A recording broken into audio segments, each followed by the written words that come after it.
yeah, I'll use this as an opportunity to either introduce myself or reintroduce myself to the group. So thank you for having me first, I guess, Evan. Someone has to go first, so here I am. So my name's Dave, or Dr. David Scott, again, to pretend to be professional. So I work at Abertay University, which is based in Dundee in Scotland, in case everyone's not familiar with Abertay. So I consider myself a sociologist, even though I work in a sport department and I'm a lecturer in sport development. So generally, my work focuses on the role sport plays in society and vice versa, typically from a micro-sociological perspective. But in the last few years, I've started focusing more on the relationship between sport, leisure, and the environment. So if you wouldn't mind the next slide, please, Evan.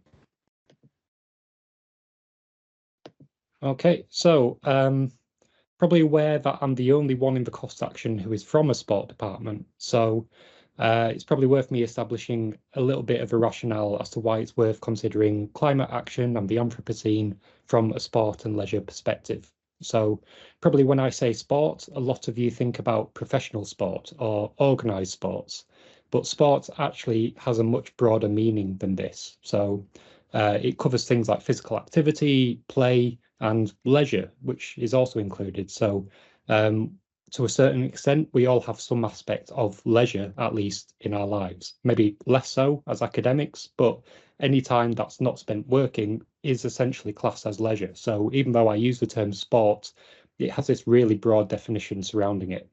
So understanding it in this broader sense hopefully makes a bit more of a connection with regards to the creative and more arts-based methodologies, which the cost action focuses on more widely. So when it comes to understanding the relationship between sport, society, and the environment, there has been a lot of academic and industry focus on the world of professional sport as well. So there's a few examples listed on the slide there.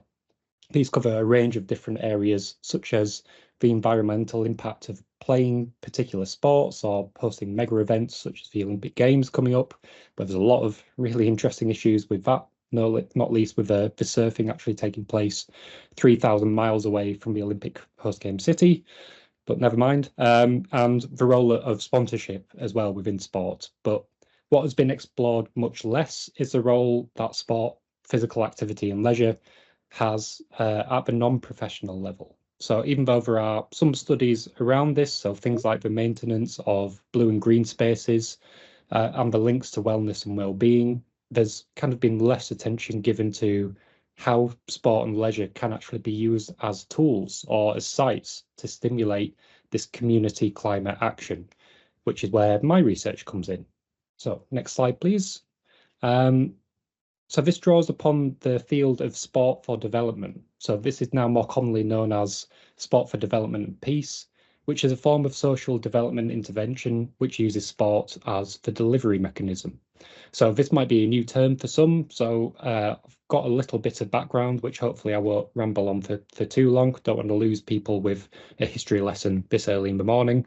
But there is a history of using sport as a form of alternative education for hundreds of years, really, but it's been more formally introduced within the UK and the US in particular in the 1980s, generally as a way of appeasing and ameliorating Black working class communities in general.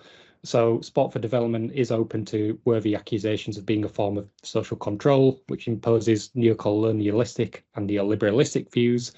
Although, again, there's not enough time to go into this, which I'm sure you're relieved to hear right now. But I can recommend plenty of relevant reading if you're interested.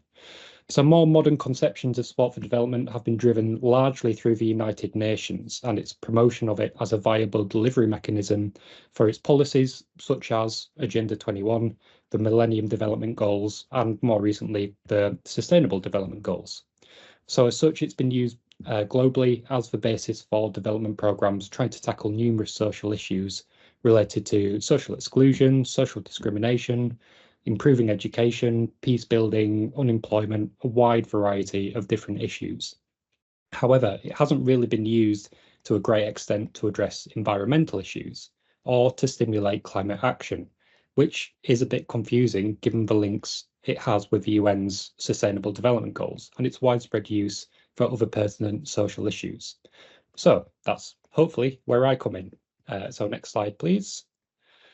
So overall, I have a project which is kind of in its early phases, which is about sport and sustainable development. It's looking at how sport can be used to promote climate action and understand what sustainable development really means within a community context.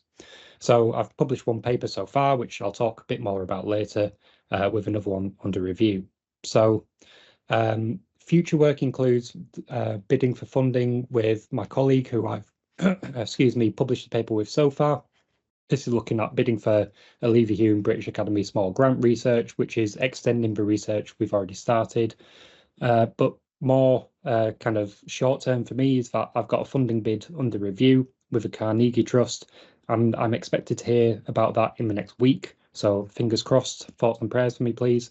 And this is a participatory action research project that I'm planning to deliver within the local community within Dundee. So this is using pre-existing sport and leisure community groups and going in to them to try and understand their views about what climate change really means to them, how it affects their everyday lives, and how would they ideally see this changing. So using that sport and leisure aspect as a meeting point or an organizational strategy even to get people talking about issues of climate change at the local experiential level before then encouraging them to build local action projects as well.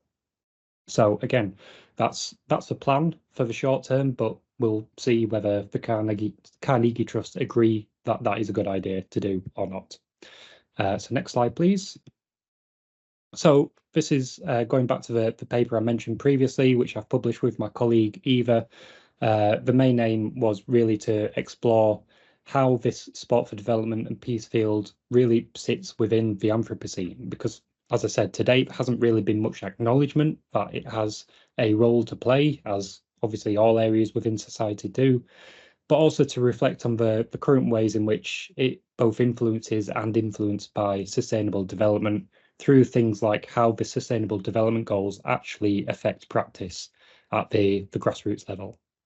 So to do this, we compared and contrasted the experiences and opinions of CEOs of Sport for Development and Peace non-governmental organisations from both Brazil and the UK. So this was mainly due to a convenience sample, so that's where our contacts were, but it was also interesting to have this contextual transnational comparison as well, which helps us to understand things from a more localized perspective. So we thought this would be a relevant concept for understanding climate action within sport for development in particular. And thankfully, it turned out that it was. So just to summarize some key findings in this time that we've got left. So it was found that sport and leisure activities within sport for development projects allowed people to experience the effects of climate change firsthand within their local communities. So within Brazil, this was usually in relation to plastic pollution or dead marine life at the beaches, whereas in the UK, it was typically more in relation to waterlogged football and rugby pitches. So as you imagine, the weather a little bit different between the two environments.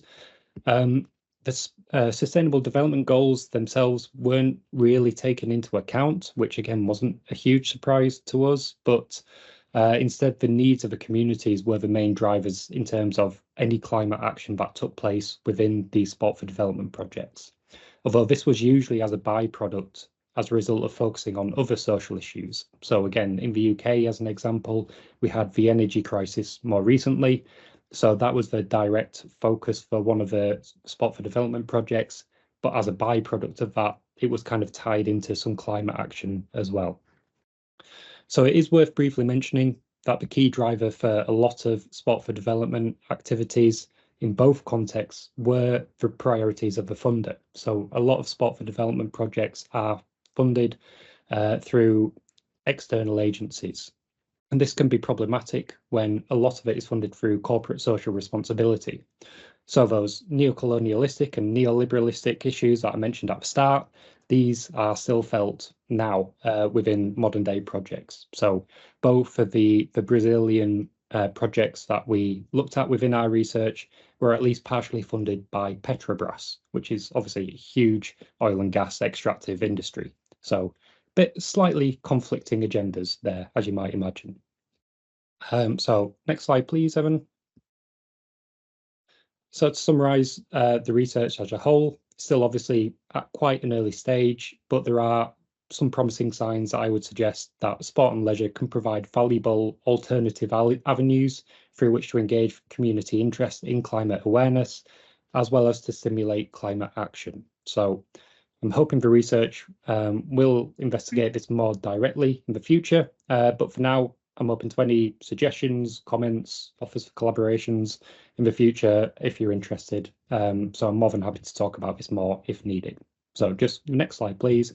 That's myself and my colleagues' contact details if you do want to get in touch. Thank you very much for listening.